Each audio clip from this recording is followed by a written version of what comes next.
Our lesson of reflection today is on how the Lord measures. The Lord weighs and measures things differently than we do. His division of weights and measures, if you will, are different because his basis of measurement, his reason for weighing, is different than ours. We look at quantity and frequency of charitable actions. We look at how often a person acts like a Christian. For instance, helping others, giving time, giving money if they're wealthy, giving their name to sponsor an event. For instance, the Jerry Lewis Labour Day Telethon for muscular dystrophy. Or for corporations, how often the, shall we say, wealthy corporations sponsor things versus how often those proclaiming to be so poor that they need to be sponsored or be given corporate aid from the government sponsor things.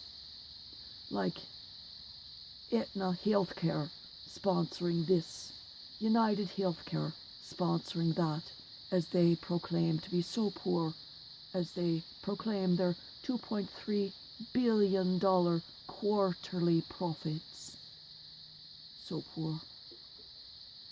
The Lord measures quality. He examines the heart of the individual. He cares not for corporations. He looks at the purity of intention. He cares not for frequency. He cares not for quantity. He cares for the intent of the purpose.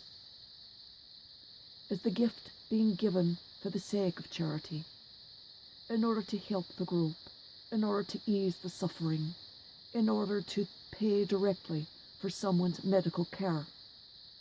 Or was the gift given to impress someone, to make you look good for the group, to cut your tax collectibles, to make you look good for your boss, to reduce your tax due at the end of the year? When you're trying to reduce your tax collectibles, that does not go with the Lord, ever. That counts against you. For when you're reducing your taxes, that is not a purity of intention. That has no quality. That does not count as a pure heart. You're not trying to help anyone but yourself. When giving in charity, or when giving to God in prayer, always steer clear of the logic of calculation. If I do this, he will be open to my request later for a baby. If I've been so good, he cannot forever deny me. And steer clear of ritualism and formalism. Ritualism is going through the motions but not believing it, not having your heart into your prayers. Formalism is very similar to ritualism. It's adhering religiously and strictly to form and process, but not meaning the words of the ritual or the form. It's going through the motions, but not believing it. Our act of giving to God in prayer needs to be an honest expression of gratitude, as Jesus did for us, in freely giving up his life and saving us.